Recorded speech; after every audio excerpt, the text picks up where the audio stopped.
Morning, everybody. We're here for the Marion County Board of Commissioners weekly board session. It is Wednesday, September 18th, 2024. We're here in the Senator hearing room, and as always, we start with the Pledge of Allegiance, if you'll join us. I pledge allegiance to the flag of the United States of America and to the republic for which it stands, one nation, under God, indivisible, with liberty and justice for all. Sounds so good, doesn't it, when we all do that together? Yes. Pretty cool. Yeah.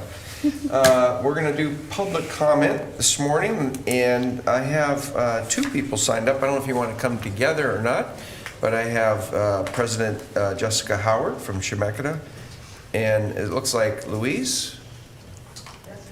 Huh? Oh, you're next. Okay, well, Jessica, why don't you come on over and then we'll go to Louise with our, I think you're involved in the proclamation, Louise. Yeah. And board member Frankie, thank you. Oh, thank you. Oh, I just was talking about this yesterday to a group of women. I know all about this. Now let's tell the world. Jackie, did you want to join too, or? No. Okay, all right.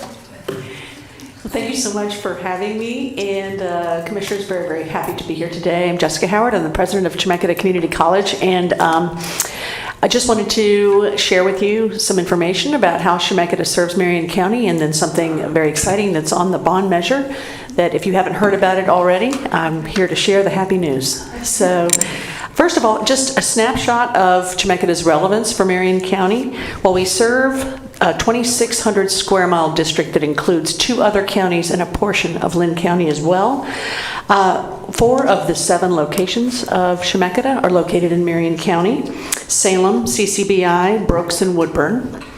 3/4 of the college's students are Marion County residents. We have the greatest matriculation rate from high school to Chemeketa from Marion County out of our service district. Through dual credit, we've saved high school students almost $12 million in the last decade in Marion County. Our Chemeketa Scholars Program that no other community college in the state offers. It's entirely state funded for students who have a 3.5 GPA or above who are graduating from high school. So, that's $15.5 million that has been saved for Marion County residents, and that's 79% of the total Chemeketa Scholars amount that has been given out in the last decade. And then through Oregon Promise, from its inception, Marion County residents have saved $13.6 million attending Chemeketa. Just to share one kind of overall statistic for you all, because I think it is really notable. About a year and a half ago, we had an economic impact study done with Chemeketa and all the other community colleges in the state of Oregon, and it was found that for every $1 a student invests in his or her education at Chemeketa, they receive an $8.50 return. The average among all 17 Oregon community colleges is $5.20, which is still significant, but you notice the difference. And I think that that reflects upon Chemeketa's ability to deploy its resources wisely for the maximum benefit of students. One of the reasons we're able to do all these things is because in 2008, the community invested in the college by supporting a bond measure. And that was a $92 million bond measure, and it created an enormous impact in terms of opportunities for our students at the Salem campus, at the Brook campus especially. And that rate is a 27-cent per $1,000 property tax rate, and that bond is about to retire. With the bond that's on the measure, that will be on the ballot this November, is for $140 million, and that reflects the increase in number of properties and the property value increase. The actual rate would remain exactly the same. So no greater than 27 cents per thousand, and that's a really key point we want to make, is that we are not raising that property tax rate vis-a-vis Chemeketa. What the bond would fund, number one, we heard this loudly from many, many community conversations, is we're going to continue to invest in and create capacity in cutting-edge career and technical education programs, specifically in healthcare, in the trades, and in the emergency services. We also are committing funds from the bond, if passed, to basically completely upgrade Building 7 on the Chemeketa-Salem campus to function as a disaster resource site for residents of this area, and also to increase wellness and health programming. We're upgrading teaching and learning spaces across the district because if any of you have used a cell phone that is more than 16 years old, I don't know how you're surviving, but we simply must keep technology up to date or we're leaving our students behind. That's certainly a part of this bond. Safety and security, we need to upgrade parking lots, HVAC units, elevators, safety cameras. We also have a very specific project in Woodburn. At the Woodburn Center, we want to put in a science lab because without a science lab, you cannot offer that required sophomore science lab course if you're getting the full 2 years of a transfer degree. So a huge access issue for students. And then finally, we are going to be upgrading all of our locations in terms of student success, student-friendly spaces, math, tutoring, writing centers, those sorts of things, because it's one thing to get students in, it's another thing to have them succeed, and that certainly is what our mission is all about. With that, I would be happy to take any questions you might have. Anything? We really appreciate, President Howard, that you came forward, and I know that this is on the ballot, and appreciate all the things that you do. One of the things I really appreciate, I think you're the first community college to offer a bachelor's That is degree, correct. and it's in leadership and management. That is which correct. I love the fact that we're focused on technical things to get people into careers, but then that next step is once you get into that career, how do you grow and you know, earn more and build wealth by owning a home and all those things. So it's great to see that you could go right here to Chemeketa and get a bachelor's degree in leadership and management. It's really cool. Thank you. Thank you. And 2 more bachelor's degrees on the way. Fantastic. Good job. Thanks. Thank you so much. Okay, thank you. So next on our list, and I believe it's probably, Louise, I think you're signed up for the proclamation, right? Correct. And Artie is going to talk to you about. Oh, okay. Would you like to testify with her? Is that okay? With the proclamation? Great. Just Are we just moving into Wait. the? yeah, I think I mean, I can take you off public comment, and you can just. Is that what you wanted to do? Yeah. Was together, right? Yeah. Okay, great. So we are going to move into the proclamation that consider approval of a proclamation designating the week of September 17th, 2017 through the 23rd, 2024 as Constitution Week in Marion County. Welcome. Okay. Well, good morning. We are Chemeketa Chapter, Daughters of the American Revolution. I am Arlita Day, filling in for Day Westing, who was scheduled to be here. And with me is our Regent, Cookie Feskins. I just want to thank you for this Marion County proclamation commemorating the September 17th to the 23rd as Constitution Week. And I just have a few little facts about the Constitution.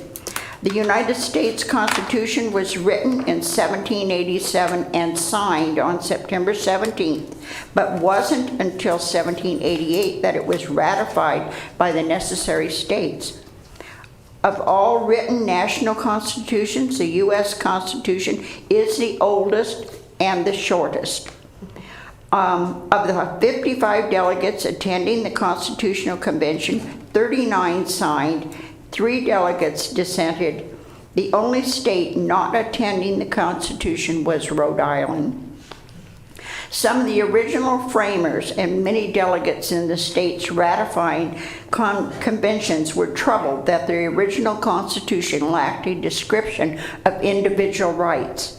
In 1791, Americans added a list of rights to the Constitution. The first 10 amendments became known as the Bill of Rights.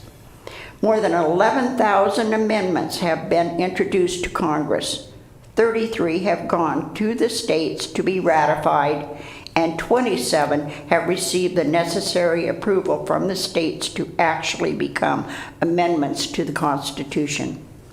The original Constitution is on display at the National Archives in Washington, D.C.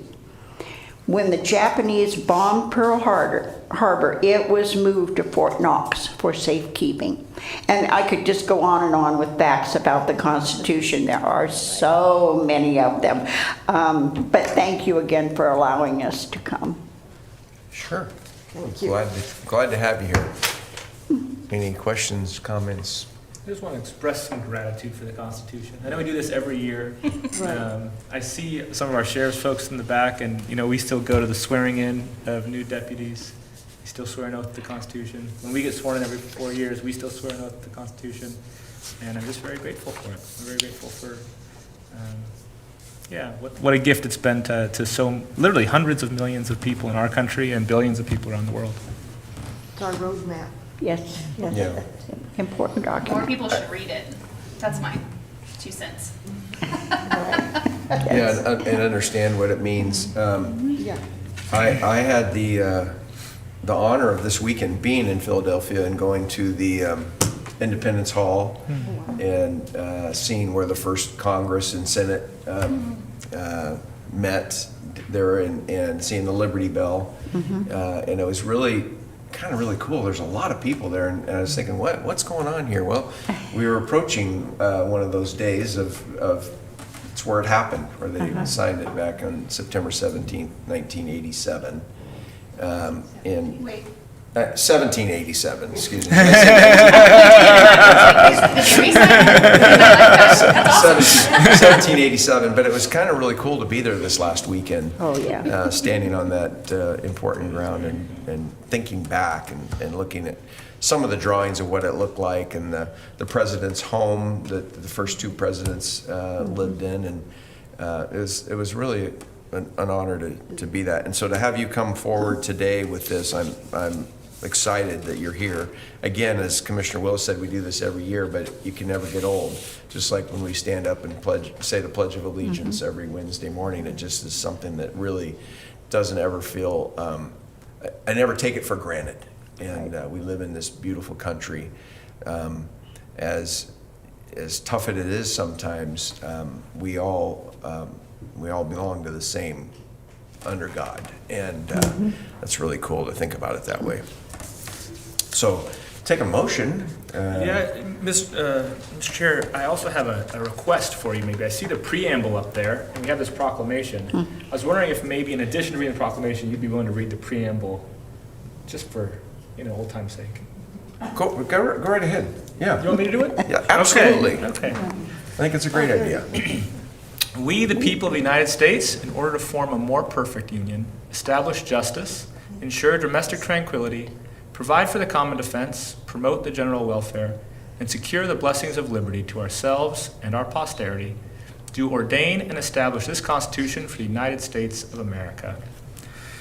And I make a motion that we approve a proclamation designating the week of September 17th through the 23rd, 2024 as Constitution Week in Marion County. I second the motion. A motion and second. Any further discussion? Hearing none, all those in favor signify by saying aye. Aye. Aye. All right, go ahead and start it. Okay, before the Board of Commissioners for Marion County, Oregon, in the matter of observing September 17th through the 23rd, 2024 as Constitution Week in Marion County, a proclamation. This matter came before the Marion County Board of Commissioners as regularly scheduled public meeting on Wednesday, September 18th, 2024.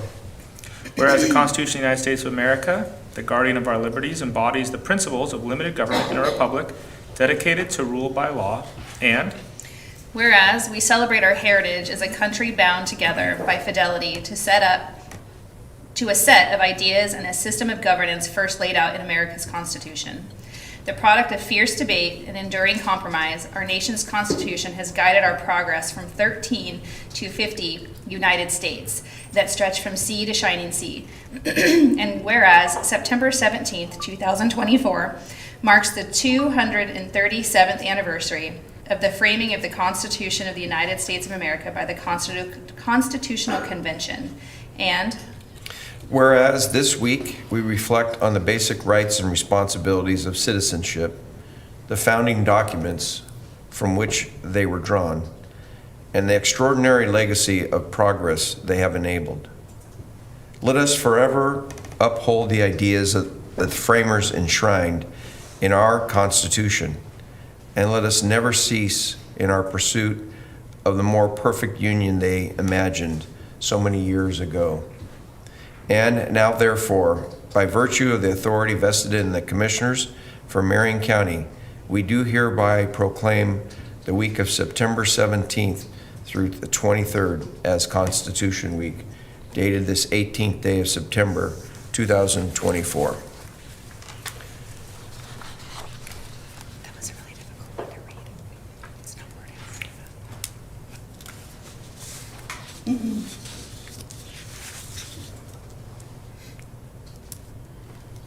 I wonder if they had a moment of silence while they signed that document. I don't think so. You don't think so? Celebration? In anticipation of each signature, maybe. Yeah.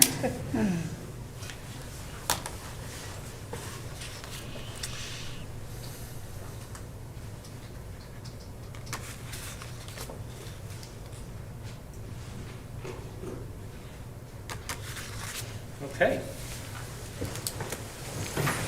We're gonna invite you forward for a photo.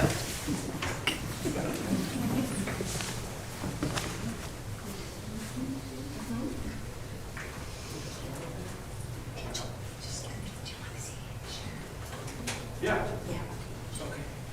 Come on, Sheriff and District Attorney. Okay.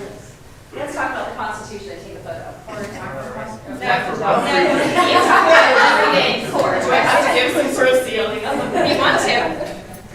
Since we have, all What's your law opinion of the enforcement- Constitution? I know, I support you. I'm 100% in favor of the Constitution. There we go. Right here. Right in the middle. So there's such many flags, it's easier for me to move the roll. Okay. You guys are ready? 3, 2, 1. One more. Okay, thank you. Very, very well done. That's what all the people, thank you.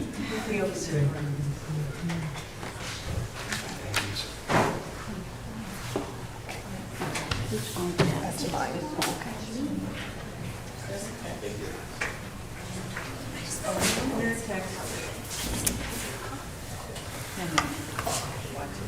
Okay, that was a pretty emotional. Thank you, ladies, for being here and what you do. Appreciate it.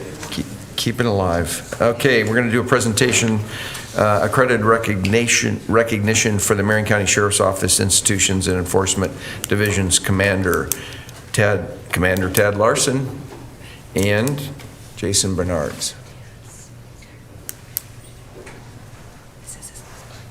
Welcome, gentlemen.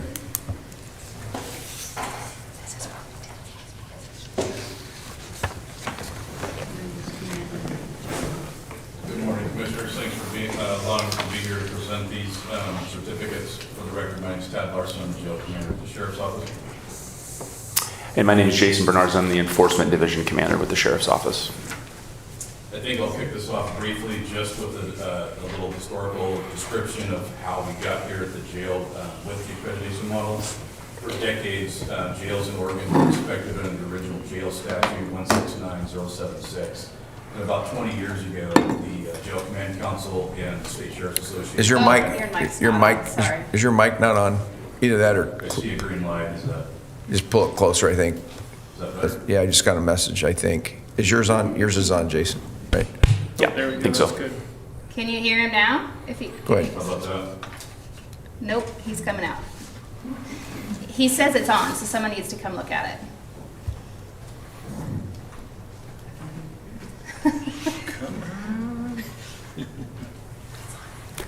How's that? There we go. I'll start over. For the record, my name's Tad Larson. I'm the jail commander at the Sheriff's Office. We're going to kick off the accreditation presentation briefly with a description of how we landed here in the Oregon jails.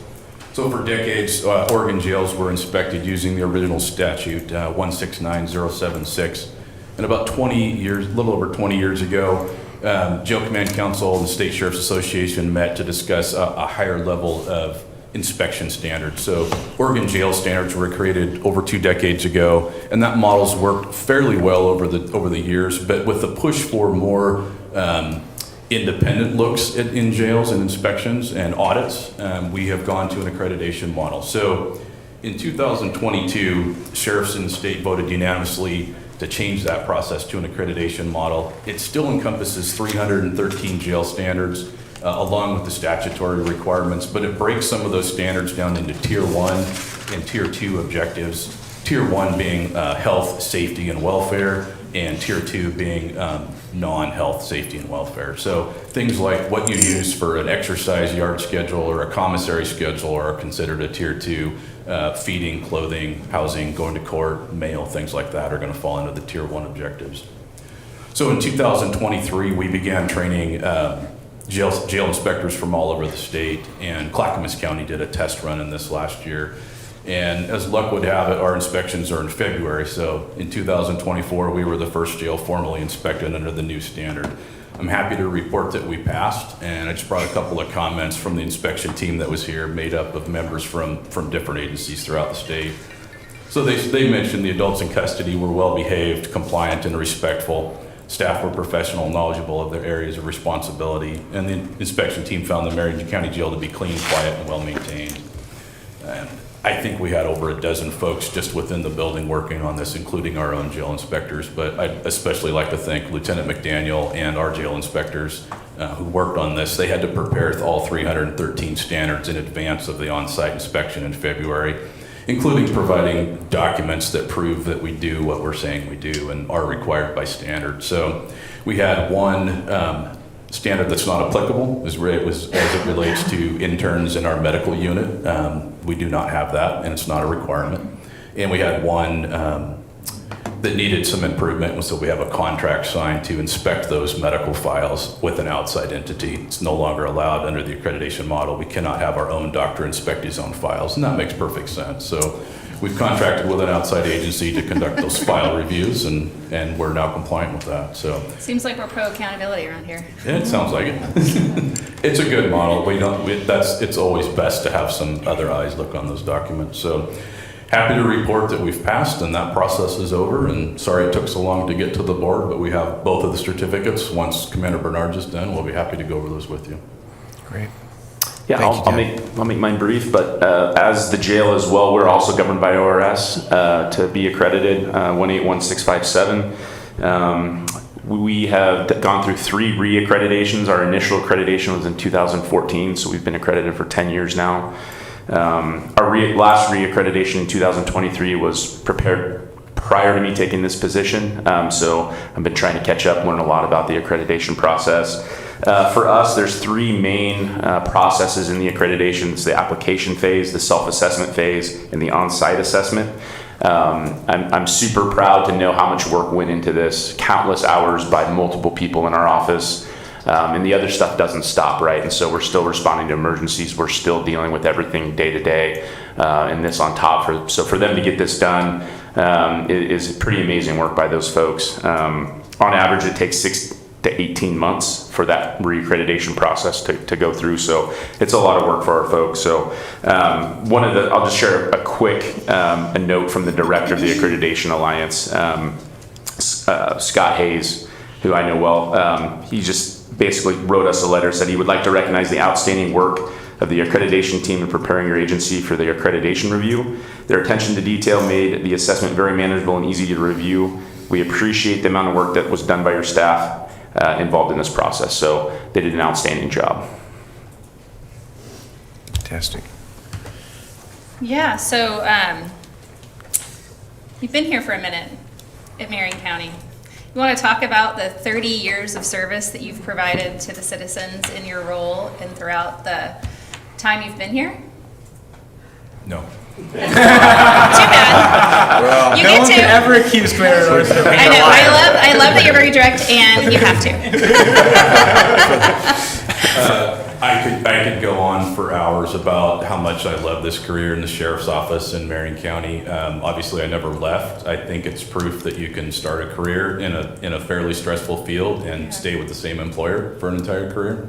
So pretty proud of that. And I think briefly just that I've been given enough opportunities. I haven't gotten bored yet. So I'm really happy that had plenty of opportunities and challenges and continue to learn and grow even in the last year. And so I think that speaks volumes to the type of career that we have available. And just enjoy, I'm just happy that I was able to enjoy that and be part of that. So thank you for everything you've done to support our office and myself included. But yeah, it's been, and it doesn't feel like 30. I don't know if that makes sense, or if you're close, maybe it does, but it feels more like 20 or less. So it just has flown by, and it's been a blast. So I've enjoyed every minute of it. Thank you.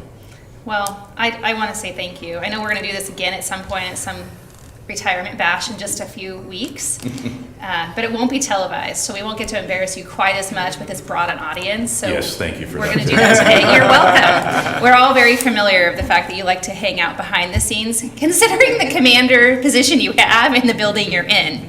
And if you don't know Commander Larson, it's because you've probably never been arrested. So that's probably a good thing. I just want to say I've been a commissioner for just 4 years. And when Sheriff Cast was here, in my first year, he made it a point of making sure that I spent time in the jail. I can say I'd never been there before I was a commissioner, and I can welcomely go as I want to and leave when I want to. And when I first went in, I think you led the tour, and I thought, wow, you really know a lot about this place. You don't just sit behind a desk. That, I think, is a testament to the passion that you have for the work that you do. Nobody wants to go to jail. Some people need to be in jail, and I appreciate that for those that have to go through that process, and the DA works really hard to keep in there, that you provide them a safe environment to be held accountable. And I have never felt unsafe in that building. What most folks don't know is that if you go in there with the commander or the sheriff, you're navigating the hallways with those in custody. So when I look at them, I just see them as people, which is really what they are, who have made some pretty bad choices. And I would think that because of your leadership and the expectations that you set of the staff, I can walk safely through those hallways as a female and just a random person that doesn't have any type of background like they do. And I just want to say thank you for that. I hope they never want to return, but I've heard from folks that have been there under your watch that this wasn't all that bad. They revisited a few times and then figured out that they shouldn't keep going back. And I'm just going to say again, I appreciate that there's good food in that building. Thank you. Yeah. Yeah, I want to echo what Commissioner Bethel said, Commander. And as she was talking, one of the things I was thinking about, and I'm grateful to you for, is sometimes I think you hear these narratives of like history repeats itself, or there's this sort of like cyclical thing of like, well, things go up, things go down, and it kind of suggests that like the individual doesn't matter. Like, well, Marion County would have a jail, and even if Commander Larson wasn't there, you know, people would get arrested and they'd stay. And I just think that's so not true. And that I really do think that God doesn't make mistakes, and the work of each individual is super important in making our community what it is. Like, you can go to different places, and some places have cohesion and a sense of community, and some places really don't. And some places are somewhat functional, even if we're, what do we say, Sheriff? We're a dysfunctional family, dysfunctionally functional. And some places aren't. And it's not an accident, and it's not random. It's due to what individuals do. And one of the things that I just admire so much about you is I know you take responsibility for that jail. And you've taken responsibility for that jail for a long time. And you say the safety of those folks that, you know, are in our care, our clients, is my responsibility. The safety of the deputies that work in that jail is my responsibility. And I just think that's just so important for young people to see, for commissioners to see, for local elected officials to see, somebody take responsibility like that. And that's part of the reason we have a good community. That's part of the reason why folks who have spent time in our jail are now working for Marion County, because of the responsibility you've shown and taken for the individuals in your care over the years. So I'm just very grateful to you for that, because there is this narrative like it doesn't matter, it's all random. And I think the service that you've shown proves that a lie. It proves that, you know, you matter, your individual work matters, your care for the community matters. And I just think that's been really important to our community and to the folks that serve under you. Thank you. Commander Larson, thank you for your service. I know I've been here 10 years, and I think I missed one of our statutory required tours of the jail, and the biscuits are the best thing about it. I remember our first tour, you let me in the kitchen, I had to taste the food as a restaurant guy. The dinners that you put on with your staff and invite us in to say thank you. How you as a leader responded during COVID when we had to make all these changes. I mean, you were just part of the team, and I love what you said. You thanked all these people that work for you, but your leadership has mattered, and Marion County is a better place because of your leadership, and I want to say thank you. And I know you're not done yet, but this is our opportunity to recognize you and say thank you in public. Another You're gonna be opportunity, missed. but thank you for the kind words. I appreciate it. Yeah. Oh, sorry. Sorry. It's hard for me to say commander. I can think of you as Tad. Just call me Ted. I can count 6 sheriffs at least that you've worked under in those 30 years. Throughout all of them, they've depended on the level of work, the leadership you've brought, and the work you do with the deputies in the jail, and increasing the standards.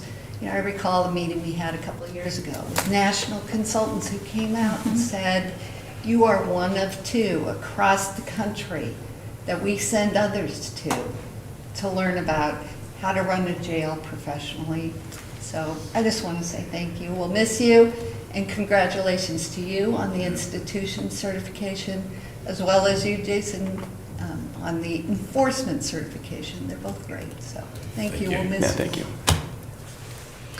And not to be, left behind, but thank you for the enforcement division. And as you said, many people before you have helped make this happen. And that's, I think Commissioner Willis hit it right. I mean, that's just an example of a team. The sheriff's back here, the undersheriff's back here, the lieutenant's here. All these people that have helped make what you've done, or what we're recognizing today in both institutions, so the institution and the enforcement division. So thank you both. Mr. Chair, I just want to add that we've had presentations because of those national experts and auditors, really is what they were, that came out here. I have a very clear understanding of what a bad jail looks like and what a good jail looks like, and kind of all the things in between, and why that's necessary.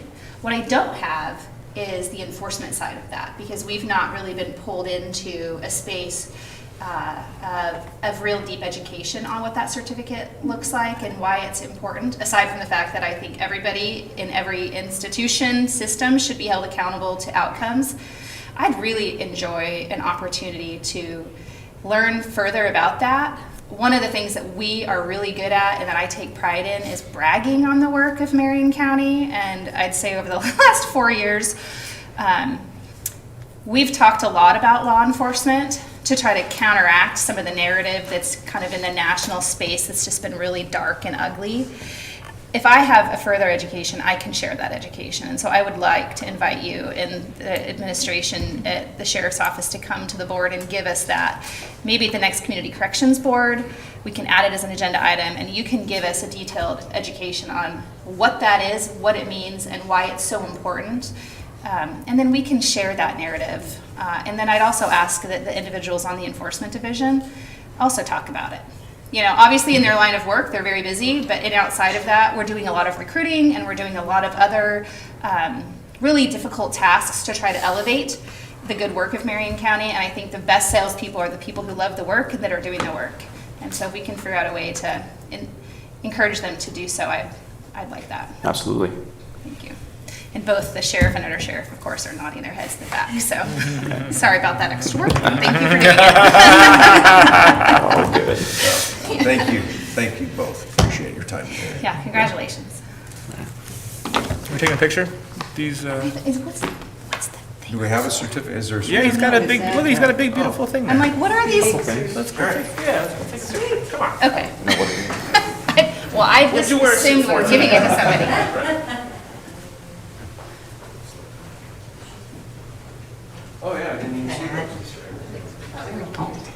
you.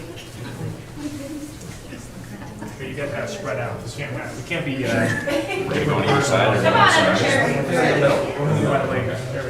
We're gonna invite the sheriff, the undersheriff. You want the DA to get in the picture with this one, Kevin? She's here. Look at that face. That face says absolutely. Everyone knows I love you some Pat Larson, so I'll just smile at him from here today.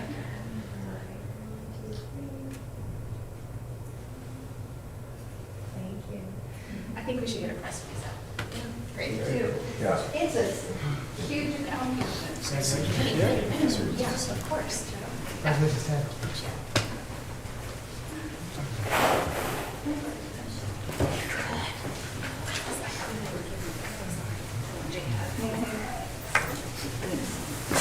All right. Next, we have another presentation from United Way, the Employee Contribution Campaign Kickoff, and I believe our own Gary White is here with Melinda and Kathy. Good morning, Commissioners. For the record, Gary White with the Board of Commissioners Office. Yes, I am here today to just give you an update on our 2024 Employee Contribution Campaign for United Way. We had a successful year last year. We look forward to building upon that this year. Many of the same events featuring food. This office seems to like food. So we've got a lot of food events planned. We might be pressing Commissioner Cameron into service on that. So with me today, I have Melinda Freshour and Kathy McInnes from the Mid-Willamette United Way, and I'm going to let them talk a little bit about what they've been up to, and then show a short video, and then we'll close. Thank you and good morning. It's a joy to be here, and if you know me well, I love United Way of the Mid-Willamette Valley, and if you have known what it's about years and years ago, it's changed quite a bit. And the current work that we're doing, it's always our passion and our purpose to listen to the community, listen to our nonprofit partners, listen to our public officials, and step up, fill in the gap, and meet the need. And so I just want to say thank you to those that do give to the United Way. I want to tell you what the work is going on and the impact of those dollars. But I also just want to be here to say thank you for caring. Thank you for allowing nonprofit work to go on in Marion County and truly meet the needs of our community members and the people that so desperately need this kind of assistance and support, care, and love. Kathy's with me today because she is new to our team at United Way of Mid-Willamette Valley, and she brings in a real expertise with our Salem-Keizer School District and other high-level officials, and I just love Kathy, and she has the heart to back up all of the ideas and the work that we do. We have stepped up at Salem-Keizer School District, and if you didn't hear about our latest endeavor, I'm just going to take a second to share with you our Back to School Community Cares project. I'm going to speak for Kathy. She can just smile. It's a perfect example of what United Way does.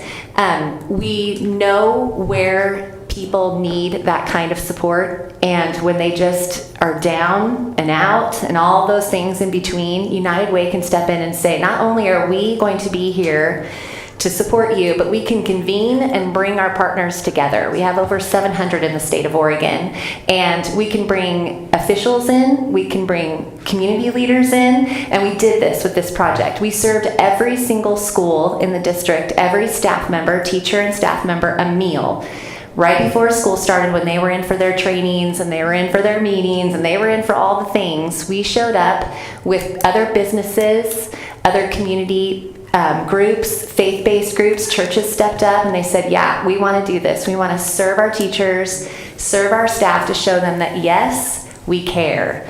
It might have been a tough last year, but this year we are looking forward to really wrapping around you, caring for you, and setting the stage to a really good school year. And from the comments from the community and comments from staff and teachers, it absolutely did that. What can a meal do? It's something where instead of just saying, yeah, you matter, we actually stepped into those places and served them. And it made all the difference. So that's some of the work, just a little snapshot of what the dollars that you give. And I always tell people, you may think this little amount that you give to the United Way, what could it do? Well, honestly, it compounds across so many people that give that small amount, middle amount, large amount. It turns into such a beautiful expression because it moves forward. So not only with Salem Kaiser, if you heard about Awesome 3000, we took that on last year as a community youth run. We love it. If you haven't been a part of it, come volunteer, be a part of that day. It's extraordinary. We do our Enrichment Academy work. Also in our Title I schools, before and after school, coming and tutoring students, preparing them for career and college. We do that work. If you care about our homeless situation going on, we have a low barrier women's shelter called Safe Sleep United. If you haven't visited, please take a tour. We just expanded to take on twice as many women who are the most vulnerable, and they can bring their pets with them and their children now because we've expanded to the place that we can take that kind of capacity. And if you haven't met our staff and our leadership, they have the passion behind the work that they do to transform lives. We do a grant funding, is what United Way is well known for. We have stepped it up with Willamette University. We are teaching the next generation what it is to be philanthropists and to do that well. And we give out thousands and thousands of dollars every year to that, to all of our nonprofit partners or groups or organizations that apply for that funding. We have, let me think, am I missing anything? We just are so across the board meeting the needs. If you care about the environment, we have our Community Resource Center, also a 22,000 square foot warehouse that also gives goods that have been unsold or have been returned and are destined for the landfill. They go to our nonprofit partners that come and collect for their classrooms, their organizations, their groups. Our churches come in, youth group leaders come in. So many people, thousands of people come to our warehouse to get goods, and it totaled more than $7 million worth of goods last year that went back into the community to meet the needs. Also up in the canyon, we're still giving to those folks up there. So, but what we want to highlight today, and I know our time is short, is our Cottages United. I'm a licensed property manager. I grew up in that world as well, and that is a tough one, but we are meeting the needs of our seniors on fixed incomes whose Social Security, disability have been way outpaced with the cost of housing today. And so we have entered in and we've built 10 cottages. We had our ribbon cutting at the end of May. They've been there for I think 90 days now, and they have built community. And they're right outside of Sweegle Elementary, so another one of our partners. It just comes together. One of our neighbors is here. We have developed something that is truly amazing. We just had our first barbecue last night. They invited their family and friends, and we have just given an opportunity for those folks who have been hurting, who have been depending on family to make it, who are on the streets, just getting on the streets, that need something to pull them back into stable housing. And it has really, really happened 10 times over in these cottages. And we're hoping to continue this on for phase 2 and phase 3 right there on Market Street. If you haven't stopped by and meet the cottage residents. They are beautiful people. And I'm gonna let you, Gary, start that video, and then we can take questions.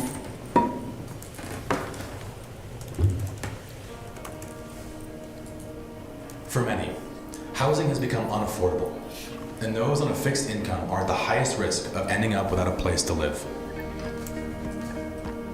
This means many seniors find themselves on the verge of homelessness. It's a growing epidemic across the U.S. When I retire is when they take me out on a pine box, because there's no way I could afford to live out there with what my Social Security would be paying me. A new vision is taking shape, a vision of hope, dignity, and community. United Way has embarked on a journey to create a community of cottages specifically designed for seniors struggling with housing insecurity. And so, Cottages United was born. With the help of dedicated volunteers, local businesses, and generous donors, we're building more than just homes. We're creating a vibrant, supportive community where seniors can thrive without the burden of excessive housing costs. Knowing that there would be a fresh place to live after everything that's gone on. That would be such peace. and such a gift. Each cottage is crafted with care to provide comfort and accessibility, while communal spaces encourage social interaction and foster a sense of belonging. Like with all United Way ventures, we didn't do this alone. We banded together with our community to bring this vision to life. It's been really nice to have our own little space, and it's what I think we were so surprised is how good a quality these cottages are made.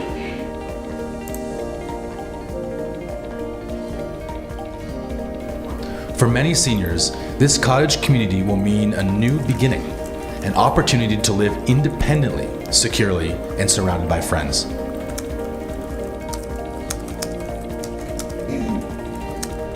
We all have our stories that live here. We have realized when we hear other stories that what we've gone through, it's okay.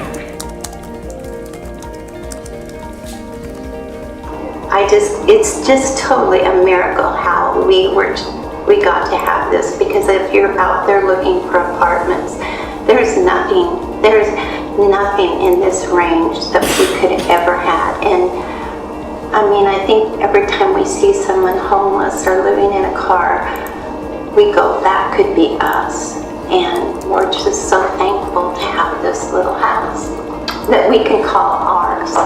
That's the best thing. For sure. Yep. We needed your support to turn this vision into a reality, and you showed up. Together, we created a vibrant community where everyone has a place to call home. But we aren't stopping here. United Way is dedicated to driving this vision forward, creating more opportunities, expanding the community, and adding future locations. Join us in making this growing vision a reality. Every senior deserves a place where they can feel at home. And Cottages United is here to bring hope one home at a time.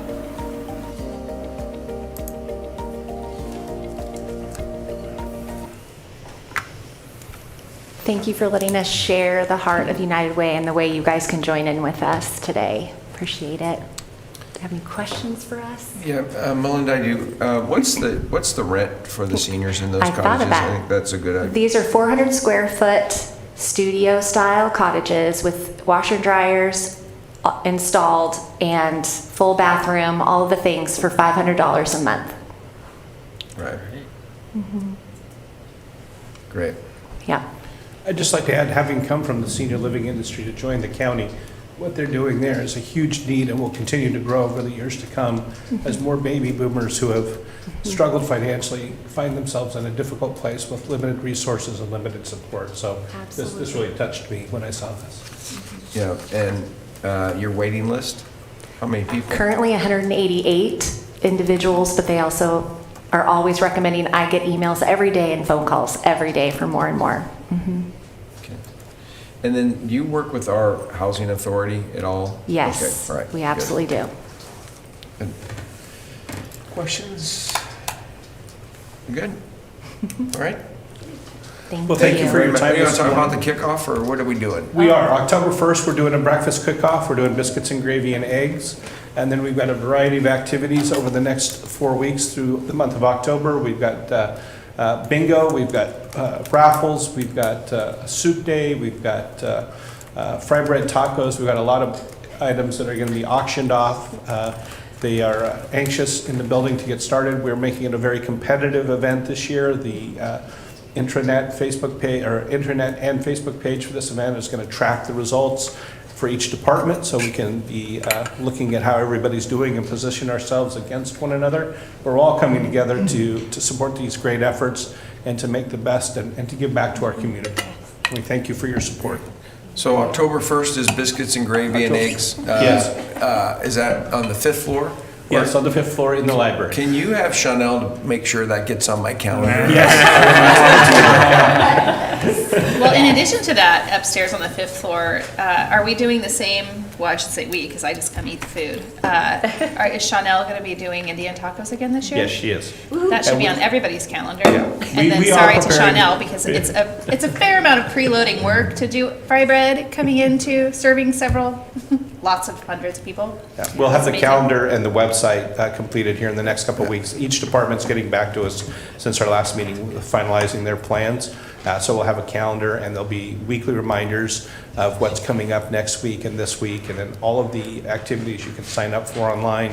You can pledge online. You can do a pledge through employee payroll deferral, all those types of things. So we're making all that available to all of our employees and going to publicize it, get the word out there. We're also exploring, trying to work with Public Works and some of the remote buildings on how do we engage them. So I'm talking to them about how can we deliver food to them, how can we get them more engaged. They And or sometimes have feel- them do it. Like 2 years ago, was it, Colin, that Public Works did a chili cook-off? Right. And yeah. I mean, I can't say that I eat chili on a regular basis, but I wasn't mad at the like 16 options that they had out there, and we were the judges, so we also didn't tried hate it. that.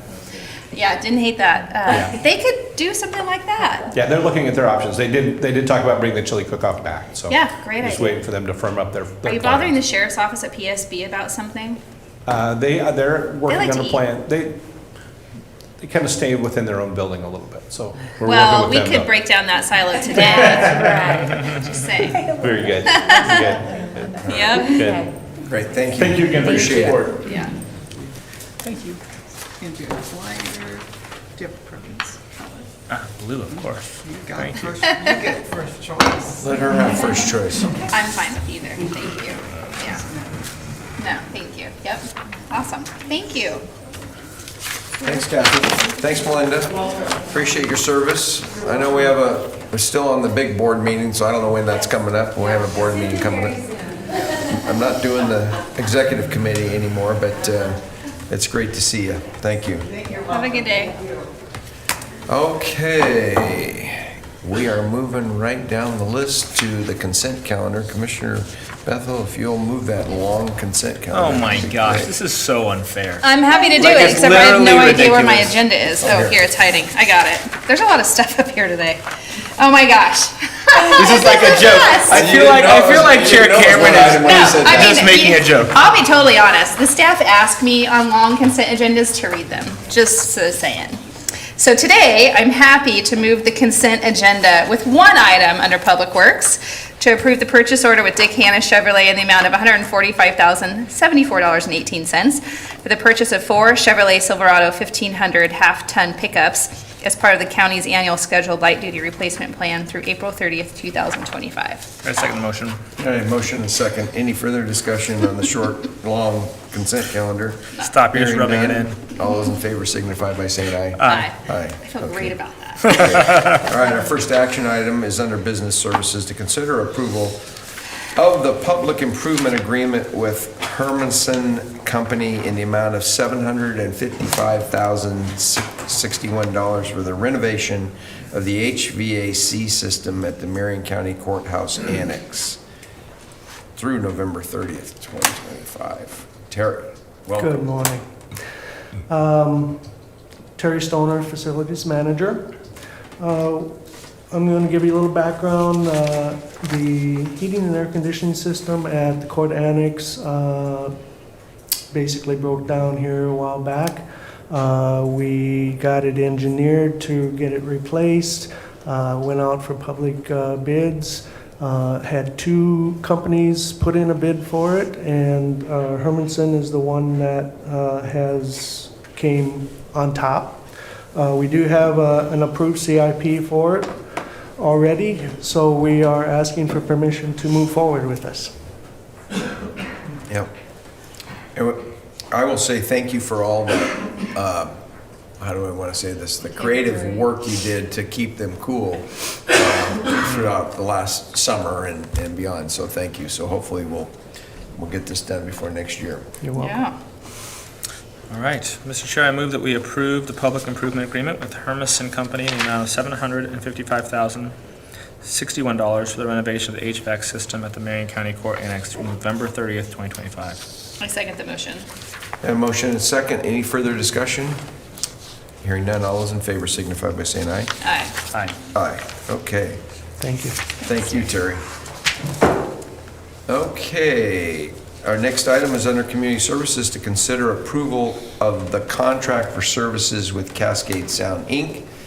and not to exceed $101,761 to provide sound stage lighting services for the Marion County Fair through December 31st, 2027. All right. Welcome, Kelly. Why, hello. Good morning, Commissioners. My name is Kelly Weiss. I'm the Economic Development Program Manager here at Marion County. And like Chair Cameron mentioned, today we're here talking about the opportunity for a potential contract with Cascade Sound for sound stage and lighting services at the Marion County Fair. So we utilize a contractor to provide services for delivery, setup, operations, and maintenance of our stages and sound systems at the fair. And that includes the labor that goes into keeping those operational during the fair itself. So in the spring, we issued a request for proposals for these services, and on June 18th, the Fair Board reviewed those and made a recommendation to the Board of Commissioners to move forward with a contract with Cascade Sound. And then we brought this to you at your August 27th Board Management Update, where you heard the Fair Board's recommendation and then elected to set the contract term for 3 years with the opportunity for a 2-year extension. So that means that we're going to be able to work with this provider for the next 3 fairs, so through the 2027 fair, and then have the opportunity to extend that for the 2 additional fairs, 2028 and 2029. So the proposed agreement is for $101,761, and it's proposed to be funded through the Marion County Fair Fund. So that fund receives all of its revenues from fair revenues, so operations from the fair, as well as state subsidies. So with that, I'm open to any questions. Any questions? No. Just to clarify, the one-on-one, it goes through the entire 3 years, correct? Yes. Up to, yeah, all right. Great, I move to approve the contract for services with Cascade Sound in the not to exceed amount of $101,761 to provide sound, stage, and lighting services for the Marion County Fair through December 31st, 2027. I second the motion. Okay, a motion and a second. Any further discussion? Hearing none, all those in favor signify by saying aye. Aye. Aye. Okay. Thank you. Thank you. Okay, and now we can all rise. We're under the District Attorney's Office. Consider approval of the sole source determination to award a contract to Carpal to provide prosecutor case management software related services with the anticipation term date of 5 years. Brendan. Oh, and Toby. All right. Good morning, Commissioners. Toby Giddings, Contract and Procurement Manager for the Finance Department. Good morning, Brendan Murphy, Chief Deputy in the District Attorney's Office. The current DA system is not meeting the current needs, and so several weeks ago, the DA's Office, Information Technology and Finance met together to come up with a procurement strategy on how we could move forward with the new solution.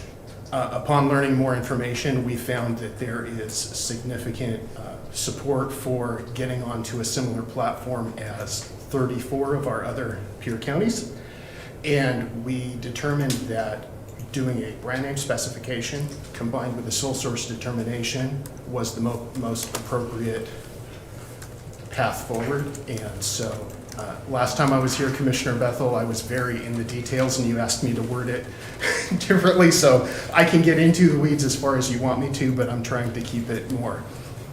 You're doing a great job, Toby. Thank you. Both the sole source determination and a brand name specification require you meet 1 of 4 requirements. In this case, we have met 3 out of the 4 requirements on each. So from a procurement standpoint, this is a very good path for us, and we're here to seek your approval, and I have Brendan with me to talk more about the system itself. Okay, Brendan. Welcome. Thank you. Thank you. I can certainly answer questions. Ultimately, this allows us to speak with Carpel and talk about kind of the framework of that contract and what that services looks like. Toby is correct. Our current management system just simply is not meeting our needs, is a burden on our office, but is also a significant burden on Marion County IT department because we regularly have to utilize them to help us fix problems just to be able to do our day-to-day business. So we are really asking for further permission to speak with Carpel to see if whether or not this is a workable solution, both practically and financially moving forward. Great. Okay, good? Yep, I'm good. All right. Go My ahead. turn? Yes. Okay, Mr. Chair, I move that we approve the sole source determination to award a contract to Carpel to provide prosecutor case management software and related services with an anticipated term date of 5 years. I second the motion. Yeah, motion and second. Any further discussion? Hearing none, all those in favor signify by saying aye. Aye. Aye. Aye. Okay. Clear as day, right? Thank you for your work on this. All Thank right. you. It'll be interesting to see how it develops. Okay, under Health and Human Services, consider approval of contract for services with Pelton Project, Inc. in the not-to-exceed amount of $150,000 to provide mental health services, inpatient or residential treatment services to individuals who are not Medicaid eligible or without Social Security benefits through retroactive to January 1, 2024 through June 30th, 2025. Jen, welcome. Good morning, Commissioners. Thank you. For the record, Jennifer Chen, Health and Human Services Program Manager for Adult Behavioral Health Services, and I'm here requesting approval for a retroactive contract with Pelton Project Incorporated for $150,000. This would be effective retroactive January 1, 2024. So that the subcontractor can continue to provide services to individuals and to align with the IGA that was delayed this year. And the contract would go through June 30th, 2025. This contract is for us, for Health and Human Services, to act as a fiscal intermediary and process payments to Pelton Project for individuals who are not Medicaid eligible to pay their service payments for licensed care, or they may not have income such as receiving Social Security benefits to pay their room and board for the placement. Commissioner. Nope, I already shared my questions and concerns. And the reason for the retroactivity is because of our relationship with, It's not because of us, it's because of OHA. okay, yeah, to have vendors not get paid for Yeah. 9 months, yeah. Okay, I think we've tried to help them out, but I'll take a motion if you're ready. I am ready. I move to approve the contract for services with Pelton Project, Inc. in the not-to-exceed amount of $150,000 to provide mental health services, inpatient or residential treatment services to individuals who are not Medicaid eligible or without Social Security income benefits retroactive to January 1, 2024 and through June 30th, 2025. I second the motion. A motion and a second. Any further discussion? Yeah, I just want to add that during our conversation upstairs, whenever it was last week or the week before, one of the questions I asked was, how long do these individuals go on this service before they're actually engaging in insurance? Because a lot of the time it's just they're not enrolled in the Oregon Health Plan, and we have a team that gets them on the Oregon Health Plan. Is that the majority of the situations, or is that not? Am I understanding it wrong? It can be either the Medicaid for the service payment, and that typically happens when individuals are coming out of the hospital, particularly the state hospital. Benefits have not been applied for or reinstated right away, so that usually only lasts 2 to 4 months depending. And our adult behavioral services skills trainers and case managers work with them to apply for the Oregon Health Plan. Another circumstance that can happen is individuals who have Medicare only. We have to assist them with applying for a special type of Medicaid to be able to pay for the licensed care payment, and that can take a few months. So they don't usually have that very long, but if we're paying for their room and board due to lack of Social Security, that can take months and months. That system just takes longer for those approvals to occur. Thank you for the clarification. Good. All right, we have a motion and a second. Any further discussion? Hearing none, all those in favor signify by saying aye. Aye. Aye. Okay. Thank you for your work. Commissioners. Appreciate it. All right, under Public Works, consider approval of a purchase order with Pape Machinery in the amount of $575,000 $61.75 for the purchase of one new Gradall hydraulic excavator to replace the 2001 excavator that is at end of life through June 30th, 2025. Good morning, Commissioners. For the record, my name is Scott Wilson. I'm the Road Operations Division Manager for Public Works. I'm here to seek approval for purchase order 930947 for a hydraulic excavator, brand name Gradall, model number XL4100, which is a 6x4 capable unit model number. As mentioned, we Public Works utilize a diversified fleet of heavy and medium equipment with all types of work that needs to be done to fulfill our road maintenance tasks. This rubber-tired excavator is capable of driving to the job site without needing any kind of trailering or any so forth, which will definitely reduce our response or improve our response time and the less equipment that we'll have to stage out at the job site. It has the ability to work at different various situations with the ability to extend, tilt the bucket, and also get into the different situations and tight areas that we have out in the field like that. The purchase order amount for this Gradall is $575,061.75, and it is awarded through the Sourcewell Cooperative number 011723-GRD, which Marion County is a member. Funding is approved by CIP number 25-316 for this purchase of equipment. This equipment is essential to replace the equipment that has surpassed its useful life and will be replacing our existing 2001 in-like kind Gradall OPW 4050. And I'd be happy to answer any further questions. Not for me. Don't get me on it. Don't get me on this piece of equipment. I don't have any questions about the equipment per se. I did have, recently someone approached me and shared their thoughts about the amount of equipment that we're purchasing. Can you just tell me what the process looks like internally for kind of the transitioning of equipment? And like, I assume that there's some type of a policy or... Yeah, there is a model that we follow that factors in the age of the equipment, the amount of hours and or miles, and also the repair costs that are associated with that. And once the repair costs and the age and the miles, it adds up to a certain point there. And then also we factor in the utilization, whether we're utilizing it, getting the proper utilization for that. They all factor in a type of a score. And once they reach that score, then we look at time for replacement and making sure we've got the budget capacity to make sure that works. Thank you. Okay. All right. Mr. Chair, I move that we approve the purchase order with Pape Machinery in the amount of $575,061.75 for the purchase of one Gradall hydraulic excavator to replace a 2001 excavator that is at end of life through June 30th, 2025. I second the motion. We have a motion and a second. Any further discussion? Hearing none, all those in favor signify by saying aye. Aye. Aye. Aye. Great. Thanks, Scott. Thank you. Appreciate it. Okay, I'm going to open a public hearing under Community Services to consider the 2023-24 Consolidated Annual Performance Evaluation Report, the CAPR for the Community Development Block Grant and Home Investment Partnership Program. Steve, welcome. Good morning, Commissioners. Steve Dickey, CDBG and Home Program Manager for Marion County Community Services.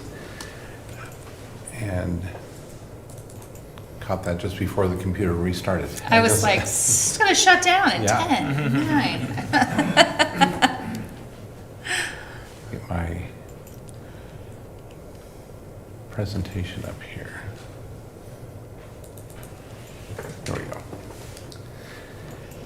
As Commissioner Cameron mentioned, this is our annual Consolidated Annual Performance Evaluation Report, which is a report that is required by the U.S. Housing and Urban Development for our Community Development Block Grant and Home Investment Partnerships Program for each year that we receive funding through these programs.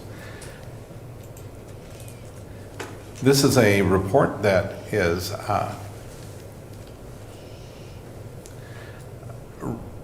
it addresses both of our programs that we use for these funds. One of the things that is not included in this is any activities that we do through the home ARP funds that we received, which was a one-time allocation. So even though we are continuing to do projects through that, such as the Valor Mentoring Program and the UGM project that we just awarded over this last year, those projects do not appear in this report because under HUD rules, those are not reported under these programs. So we just wanted to bring that to light because I know those are projects that we've spent a lot of time on and awarded, but they do not appear in this report. The CAPER documents resources made available, so that the amount of funding through these programs, investment of the available resources, the geographic distribution and location of these investments, families and persons assisted, actions taken to affirmatively further fair housing, and other actions indicated in the strategic plan and the action plan. So these are elements that are required in this report. And if you did take a look at the report is a standard format that we have little or no control over how it looks. So as you're going through the data, it is very stark, but that is what this is. It's predominantly a data-driven report to get back to HUD with those numbers. The expenditures that we had over this last year, we had construction costs for the Center for Hope and Safety Hope Plaza project. This project, we wrapped up the final pieces at the very beginning of and actually at the top of that should be the 23-24 CAPER.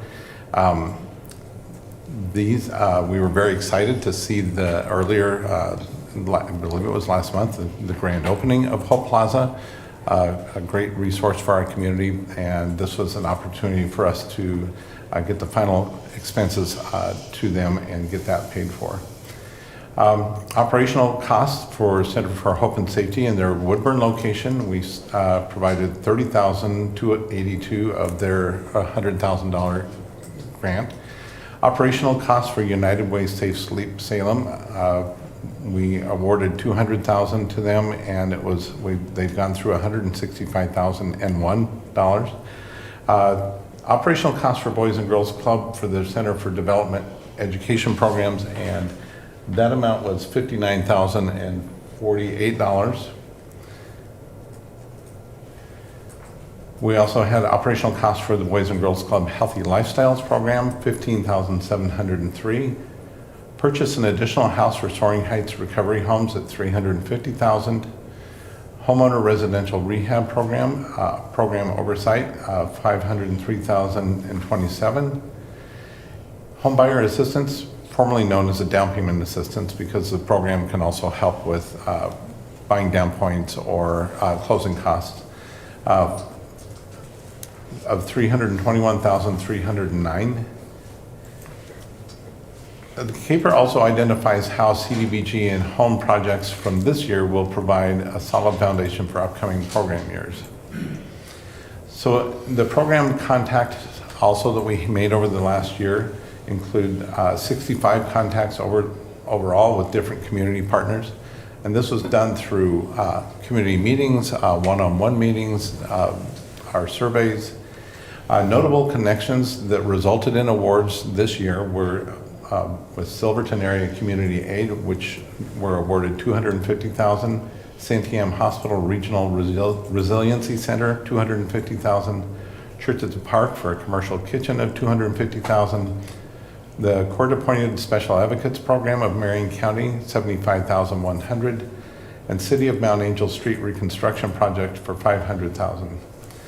Additional notable contacts with either existing or potential partners is with Dev Northwest, Willamette Valley Council of Governments, Sheltering Silverton, and the Homeownership Pilot Project Group. We did have two policy highlights. This seems like it was a long time ago, but it was actually during that year, was the updates to the Homeowner Residential Rehab Program and what it was called at that point, the Down Payment Assistance Program or Homebuyer Assistance Program, where we increased the dollar amounts, and because of that we are actually seeing quite a bit of movement, and in a couple of weeks at a management update we'll be bringing another update on some of the things that have happened with that over the last few weeks. And we continue to work together to build the program next year, increase and build our community partner network. We're constantly reaching out into the community and evaluate both the long-term and more immediate project opportunities.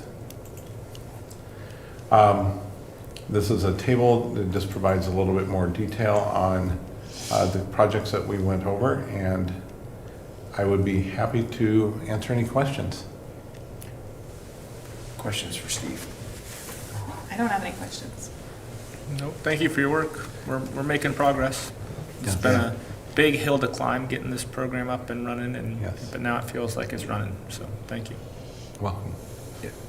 Appreciate it, Steve. It's even some of those things that you put up there, I'm going, really, we did all that? You know, it's like you forget sometimes. It was one of your million meetings that you did in the last couple Wait, years. speaking of millions, you took a million somewhere, was it? Oh, was it a football field or? I have never taken any No, it wasn't millions this of money. anything It wasn't this personally. money. No, Absolutely not. We allocated, excuse me, yeah. Absolutely. He Steve guided he some guided, money with yeah. full support of this board to enhance activity and recreation For youth, for Well done. underserved youth in our community. Fully support that. And also all of these programs, obviously, because we were involved in the process of getting them where they are.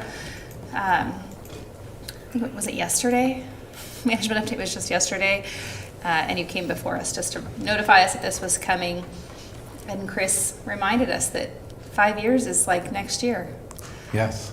And so we'll be going through this renewal process from kind of scratch, I guess, all over again. And one of the things that continually surprises me as somebody who navigates this community, and probably because the role I'm in, I'm everywhere, people have no idea about the programs that are in our community and the needs that they have and the good work that they do. I think it'd be great if we can figure out a way to put some business sense behind some of the investments and work that we're doing and really advertise it to the public. Not just because we want to pat ourselves on the back, but frankly because some of these organizations are just wildly unknown by the people who need to access them. And by our ability, because of these funds and other buckets, to fund these programs, folks can gain access to service and stabilization in a myriad of ways. I'm grateful for all the providers that are in the community that come forward and ask and share and want to elevate, and that we have the chance to take these funds and invest in them. In fact, I was just recently in a social media debate is what it came down to about some taxpayer dollars that we were spending. And a gentleman was pretty upset with us that we were investing in housing. And at one point my response was, I would much rather take taxpayer dollars and invest it in a healthy outcome like housing that's proven than some of the other things that the government does with money today. And I really stand on that. I think we do a good job of researching the requesters and making sure that they're really achieving the outcomes and that they're taking the money and getting as far as possible with their reach. And I think we're just blessed to be in this community with these organizations and have the opportunity to help them. Well, and Keep I'd say going. also the down payment assistance program is a loan, right? So they pay back the down payment Right. assistance. It's not Yes, and it's as not is just a the- blank check. So I like it because it sort of recycles the money back into the community. So it's almost like a community resource that can be reused again and again and again. Right. Which I And think is likewise, our rehabilitation program is also that Same same way. structure. Right. Yeah. Yes. Yes, those are two great programs. Not necessarily the one I was talking about with this Oh. gentleman, but Oh. you're right. Those are great programs. Yeah. And honestly, very creative. I mean, it's difficult in general for folks in poverty to be able to navigate homeownership, let alone not have to live paycheck to paycheck and save. That the reality is they live paycheck to paycheck, period. To be able to set money aside is very difficult. And I'm really proud that we have the option to offer them this loan so they can elevate their own lives. And it's a huge investment in our community. I fully believe that people that own a home really invest in their community because they're kind of permanently placed until they decide to sell and move away, unlike folks who live in rentals who kind of expect the people who own that property to be the investors. I just remember, what was it, the first one was a local barber, had a couple of kids, first time In home Woodburn. buyer. Yep. That's what the whole thing was all about, right? How do you help somebody like that afford a home? I think it's like frankly, a bit of a shame that we're the largest, most powerful country in the history of the world. I mean, I think that like the context is super important. It's not like in the world today, like ever before, there's never been a country that's had as much wealth as we do, and we can't figure out how to house our people. Like that's a little ridiculous. You know, I do think there's these other things that are sort of behavioral sort of challenges we have, whether it's addiction or mental illness. And I think, you know, the human mind, the human person is a very complicated thing. So that's the fact that we haven't figured that out. I sort of am like, okay, I kind of get it. But like houses, I mean, people have been building houses for a really long time. So I feel like we should be able to figure that one out. Yeah, we have one that we'll be telling you about when we come up. That is that was just a recent one. That was a mom and 2 kids that has been living in an RV for the last 2 or 3 years, and we were able to help her get into a home. That's great. That's very cool. Yeah. That is fantastic. Yeah, that's very cool. Yeah, you know, that's interesting. You know, I was hearing what you just said, Commissioner, and I was thinking, you know, somebody yesterday morning asked me, when are you going to retire? And I said, I don't know what that means, right? And I think part of the challenge is education. Educating people at a very young age. You know, your kids are, you know, financial literacy has been stripped from our system as far as education goes. And when you perpetuate that cycle, you know, where you have parents who are now having children that have no idea of how to save or what to do, and it really becomes a challenge. And then, I think some of the programs that we have with that include that financial literacy piece to help people get to where they need to go is really valuable. We can't do it all through this program, but whenever we have an opportunity to educate people, other people around us, you know, to help them get to where maybe you are or where somebody around you has been. And I think yesterday we talked about it in this project we're doing up in Woodburn in our housing authority. These people can see these homes that are going to be built, or that they are maybe living in an apartment today, but they could aspire to buy one of these homes or a home like it. And then how do you help educate them to discipline and save and do the things that are important, and educate to get even a better, higher paying job, as we saw from Chemeketa today. The things that you can go out there and train, you know, get trained to do that are high paying jobs. I think, you know, something else that I've thought about in this space and like a lot of other spaces, and actually conversations that I've had with Commissioner Bethel have helped me with this, is how important it is to sort of have compassion for each other. Like one of the things that I talk about this too much, so I apologize. But one of the things that I love about my relatives in Ireland and going back to Ireland is they have this sort of orientation of like, they assume that you're suffering some way. And they're not gonna like poke and try to force you to tell them about it. But there's just this sort of compassion that everybody has for each other, I think because their history and kind of what a lot of the folks went through. So there's this orientation of I assume you're suffering in some way and I'll try to ease your suffering, right? And that's kind of just culturally how they interact with each other. And I think the same thing can be true like when we talk about financial literacy. Sometimes we don't do it with that sort of emotional intelligence of like, hey, instead of it just being like, gosh, why are you so dumb that you don't know these things, right? Kind of coming at it from like a, hey, I assume that your life has been hard, just like my life has been hard. And you may not know that the hard things in my life, I probably don't know all the hard things in your life. But let's come into this conversation with some compassion. And because I think sometimes part of the challenge is that folks have maybe some experiences that are very emotional for them around money. Like I know my grandma, she remembers being evicted when she was a little kid because they couldn't come up with $500 to put a down payment on the house. The down payment on the house was $500 at the time, right? And so that was like a traumatic experience for her whole life. Like it wasn't just like you know, this happened when she's like 7 or 8, and like it impacted her for her whole life, right? And so I do think there's this, when we're talking about financial literacy, sometimes that can be some of the problem, is that people aren't coming at it like learning the alphabet or something, right? There's this sort of suffering that folks endure that's important in that conversation. Sometimes it's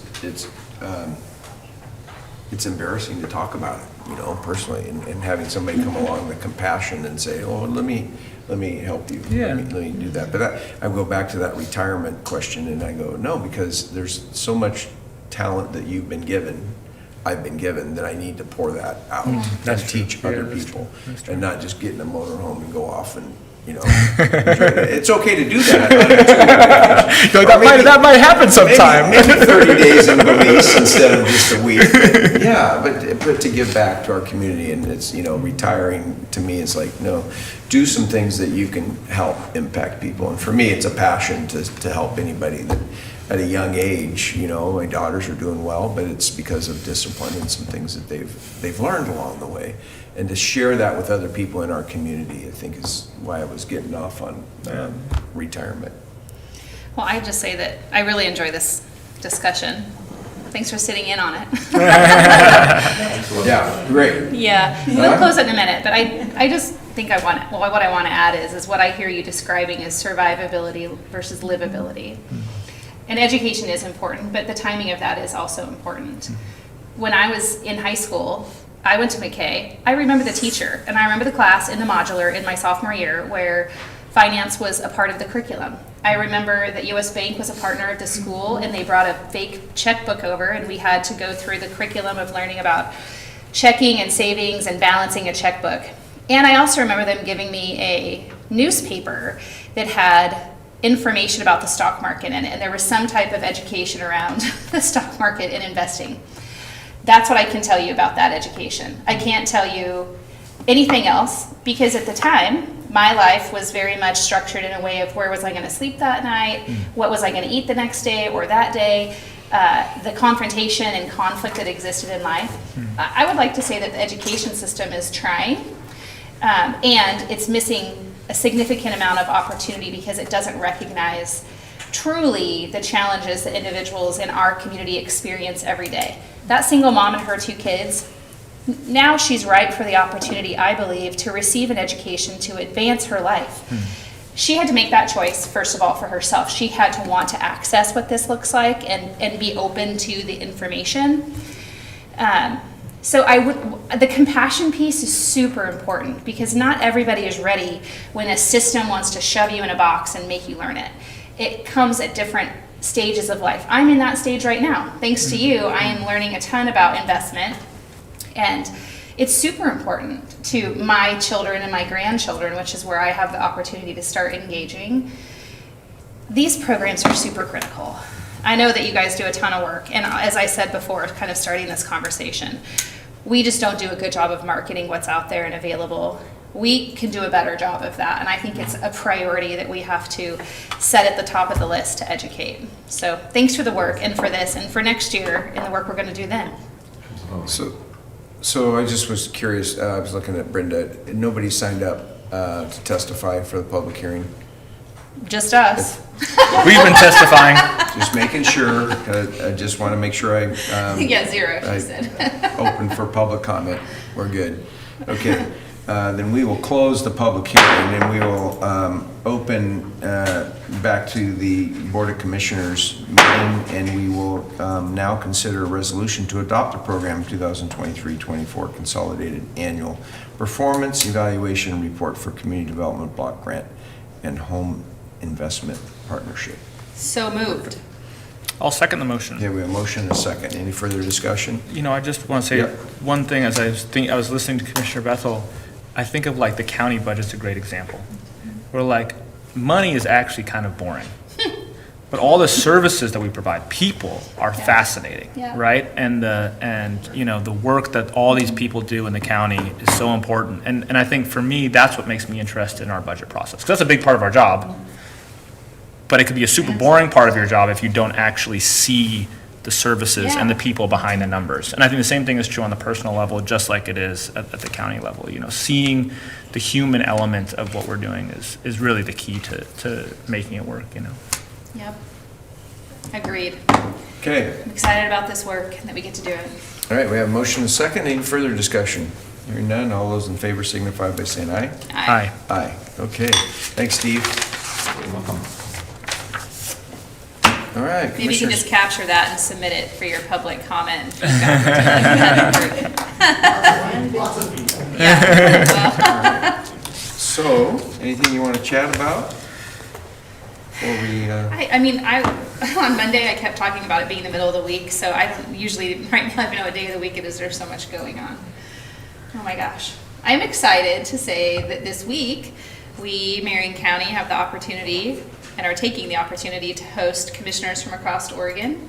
Starting on Thursday, we have our District 6 meeting through the Association of Oregon Counties right here in this room. And then Thursday night, the board members and the legislative members of that association will be coming in, and they'll spend the next 2.5 days with us here in this building, kind of meandering around Salem and Marion County. I'm excited to showcase our community to them, and then obviously collaborate on the work that we've done this year in 2024 and what we'll be doing in 2025 legislatively. I presented yesterday to the Chamber Businesswomen group at the Salem Area Chamber of Commerce on how to engage in the legislature and how to plug in and not just be on the sidelines with passion, but to really show up and drive, information, education, and outcome. And I was really surprised at the amount of information they didn't have. They obviously asked for the information because they wanted it, and it was a very, very robust discussion. I just the media just is so not great of educating folks in our local community on the things that are going on that really impact them with real substance versus just flash and noise. I love that conversation. I'm really going to enjoy the next few days with commissioners building a platform of livable change. We don't need to make 5,000 new laws next year in the legislature. We really need to take a look at the system, in my opinion, that we have today and see how we can make it better. And that's what we're going to be talking about. I'm going to beat a dead horse, but just that focusing on outcomes, Right. focusing on outcomes. I just think you can get through so much of the fighting if we don't have to debate philosophies. Yeah. We can just say, what kind of a community do you want to live in? What do you want? Do you want your kids to be able to walk to school safely? Do you want folks to be able to retire, securely? What do you want, and then how do we get there? I Yeah. think that's important work. On that note, make sure you're registered to vote. Go Google elections in Oregon, and you can, and I reluctantly say this, go to the Secretary of State's website and register to vote. If you are not registered to vote, with the recent scandal that they've got going on with motor voter, it makes my stomach turn. The clerk yesterday told us, I don't know if you caught this at the end of the meeting, but Marion County was forwarded 25 of those registered voters that are non-citizens. And our clerk, hopefully, is doing his job and making sure that they didn't cast any ballots. But what's frustrating, and what I learned last week on Tuesday when I called the deputy clerk, Secretary of State's office, the clerks at the local level, they don't have any authority. They have to take what's sent to them from the Secretary of State's office and issue a ballot. That is not okay by me. They're the constitutional person that's supposed to run elections in our community. They really don't have any authority. It comes from the state, and I think the state's really screwed it up. But either way, I want you to register to vote. I want you to check your registration, and I want you to vote, because there's an important election coming up. Vote, vote, vote. Vote, vote, vote. Good question. How is it that you get to an agent here? would you? Let's hold on for that. Yeah, and wait till we adjourn, and then we can have that discussion offline. So, I noticed the flag that the Daughters of the American Revolution brought in, and it's 250. And I looked at it and I went, oh wow. Next right? year is the Next year? 250th Hey, big deal. anniversary of Big the deal. Declaration of Independence. Quarter millennium, that's not so bad. Yeah. And again, I just, you did a lot last week, I know, and I got to go back to Washington DC on our behalf for the citizens of Marion County, and had meetings with our federal delegation, well received on some issues that we need some help on. Also things that are going on here that they really don't, they just needed to be aware of, that are not impacting them directly.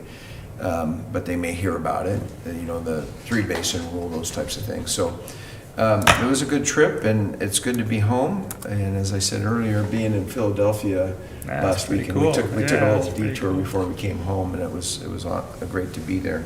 I love going back and being inspired. I do too. Yeah, I do too. Every time I go back there. So Thanks for going. thanks. Yeah, thank you.